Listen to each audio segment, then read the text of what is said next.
The Soviets and later Russians have consistently excelled in producing tanks that garner global acclaim, a tradition that traces back to the legendary T-34 medium tank, which played a pivotal role in World War II.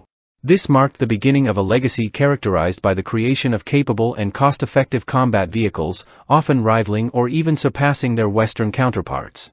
The T-72, a product of the Cold War era, exemplifies this trend with its impressive speed and inherent reliability, essential qualities for modern warfare. Notably, the T-72 was also renowned for its cost-effectiveness, allowing for mass production during a time when outpacing the United States and Europe in military advancements was paramount. Consequently, the T-72 found widespread adoption in foreign militaries and achieved considerable success in exports, with over 25,000 units delivered. Its production volume trails only behind the T-54/T-55, which holds the title of the most prolific post-World War II tank, boasting as many as 100,000 units manufactured. By comparison, the T-34, produced during wartime conditions, saw the production of 84,000 units. The inception of the T-72 stemmed from the need to counterbalance the high cost associated with the technologically sophisticated T-64, introduced in 1963 as the premier Soviet main battle tank. Equipped with the cutting-edge D-81T 125mm smoothbore main gun, the T-64 set a new standard. In contrast, Western tanks at the time relied on rifled 105mm systems, later transitioning to 120mm smoothbore designs. The T-64's innovation extended to its crew efficiency, employing an automatic loader that reduced crew size to 3 and maintained manageable operational weights while minimizing its profile on the battlefield.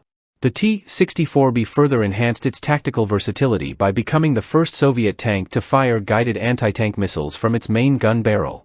Despite its technological prowess, production costs constrained its proliferation, resulting in only 13,000 T-64 tanks manufactured between 1951 and 1962 across facilities in Russia, Belarus, Ukraine, and Uzbekistan. The initial iteration of the T-72, known as Object 172, underwent significant development, eventually culminating in the improved Object 172M. Following thorough evaluations in 1971, which affirmed its functionality and effectiveness, the tank was officially adopted by the Red Army under the designation T-72. Serial production commenced the same year, swiftly supplanting the T-55 and T-62 in production lines, with formal deliveries commencing shortly thereafter. The T-72 made its public debut during the 1977 May Day parade and remarkably remained a frontline stalwart until the collapse of the Soviet Empire in 1991. The T-72 adhered closely to the established principles of Soviet tank design, emphasizing a sleek and compact profile from all angles. Notably, its adoption of an auto-loading mechanism reduced turret crew to just 2 personnel, complemented by the driver positioned at the front center of the hull, a departure from Western tanks that typically required a 4th crew member for manual loading, often situated within the turret. The auto-loader, designed as a carousel-type system, housed the charge in an upper section and the projectile in a lower section, seamlessly aligning them at the breech for firing. This arrangement allowed the gunner to swiftly respond to the commander's commands regarding loading and firing, electronically selecting the appropriate projectile and preparing the main gun accordingly. Positioned to the right of the turret roof, the commander's cupola featured vision blocks for enhanced situational awareness. Additionally, an integrated dozer blade mounted beneath the bow facilitated obstacle clearance or the filling of anti-tank ditches with earth or sand, a versatile feature for battlefield maneuverability. Equipped with a formidable 125mm D-81TM, 2A46M, smoothbore main gun, the T-72 boasted a versatile arsenal capable of firing a wide array of projectile types, with a maximum of 39 rounds carried aboard. These projectiles included HEAT-FS, high-explosive, anti-tank, fin-stabilized, HEFRAG, FS, high-explosive fragmentation, fin-stabilized, and APFSDS, armor-piercing, fin-stabilized discarding sabot rounds, ensuring effective engagement against both armored and unarmored threats on the battlefield.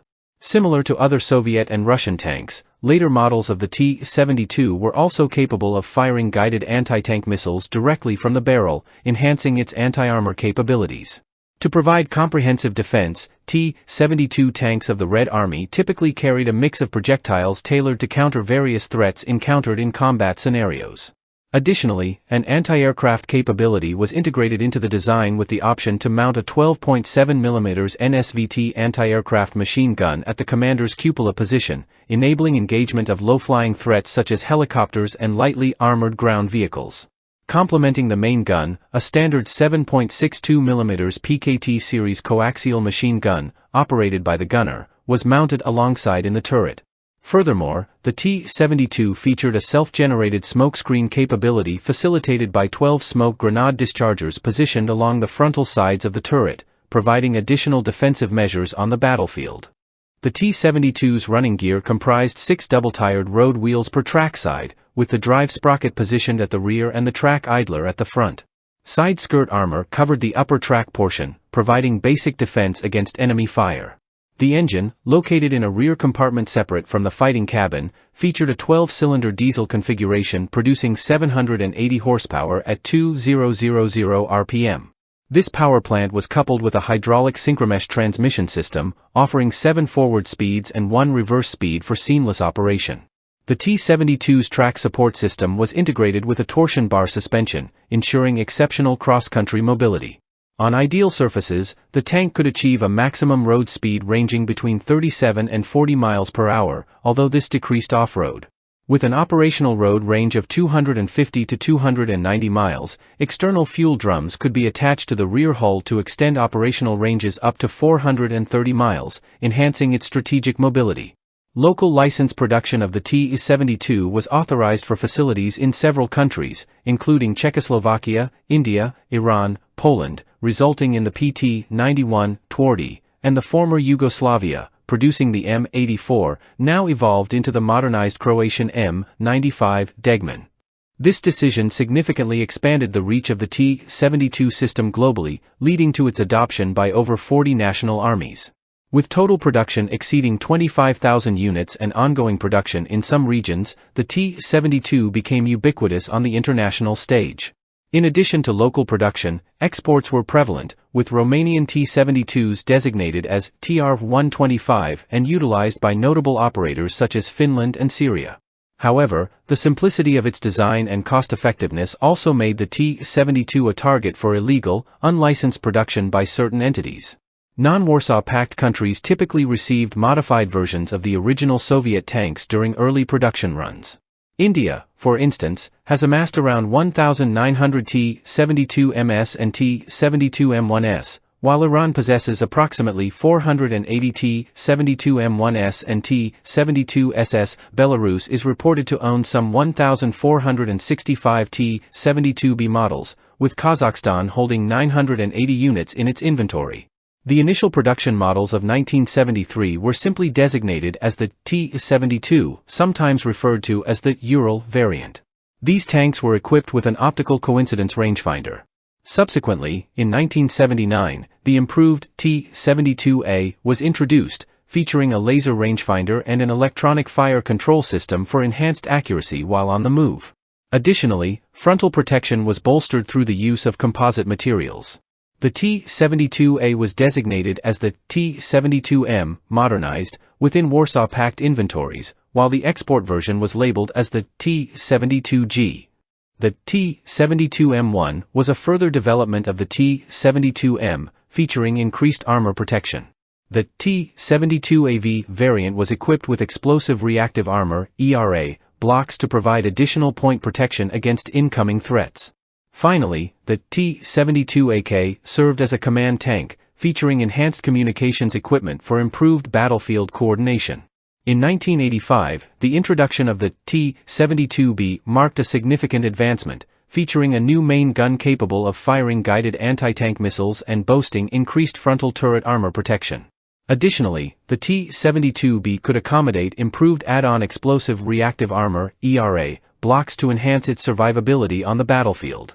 The export variant of this model was designated as the T-72S. The T-72BK was a modified version of the T-72B, configured as a command vehicle and equipped with enhanced communications equipment for improved battlefield command and control. Conversely, the T-72B1 was a simplified iteration of the T-72, lacking the capability to fire laser-guided anti-tank missiles from its main gun. Its export variant was identified as the T-72S1. Further enhancements came with the T-72BM, which incorporated second-generation ERA protection, enhancing the tank's defensive capabilities against modern threats. The MTU-72 was a bridge carrier conversion model based on the T-72 chassis, designed to transport bridging equipment. Similarly, the BREM-1 served as an armored recovery and repair vehicle, while the IMR-2 was a combat engineering vehicle equipped with a dozer blade and mine-clearing facilities. These variants, lacking the turret assembly of the original combat-oriented T-72 tank, fulfilled specialized roles on the battlefield. The BMR-3M was developed as a mine-clearing vehicle, while the BMPT was designed to provide heavy convoy and close tank support. Utilizing the T-72 chassis, the TOS-1 was a rocket-projecting system capable of delivering devastating firepower. Beyond the production models, several developmental variants of the T-72 existed.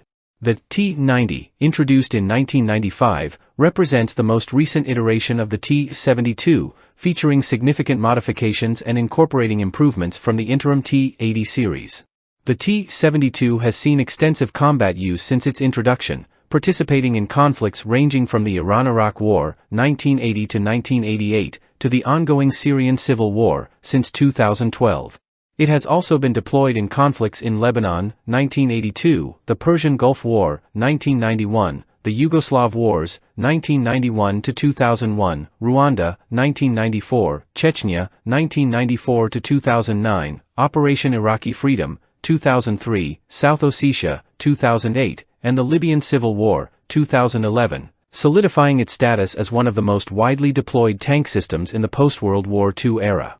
During the Persian Gulf War of 1991, the T-72 found itself deployed on both sides of the conflict, serving in the inventories of both the Iraqi and Kuwaiti armies, the latter in the form of the Yugoslav M-84 variant.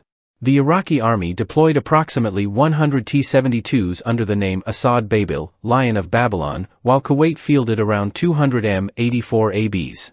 In contrast to the advanced American M1 Abrams and British Challenger 1 tanks, the Soviet T-72 faced significant challenges in the theater.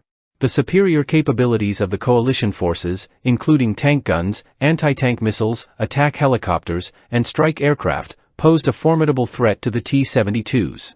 Many T-72s were lost in combat or abandoned during the retreat, underscoring the enduring legacy of the Iraq Republican Guard on the world stage. Despite these setbacks, Iraq eventually procured around 1,000 T-72 tanks, locally assembled due to embargo restrictions. Kuwait still maintains a fleet of approximately 150 minutes and -84 seconds alongside 218 M1 Abrams tanks. Several countries, including the former Czechoslovakia, East Germany, Finland, Germany, Romania, Ukraine, and the former Yugoslavia, have ceased operating the T-72 tank family. Turkey evaluated the T-72 but opted not to procure the tank. However, various T-72 producers have marketed upgrade packages to enhance the tank's capabilities, ensuring its continued relevance on the modern battlefield. In April 2018, an upgraded version of the T-72B MBT, known as the T-72B1, was presented to military officials in Laos. Key improvements included a quick-fire gun package. By December 2018, the first T-72B1 MBTs, named White Eagle, were delivered to the Army of Laos, further demonstrating the enduring appeal and adaptability of the T-72 platform.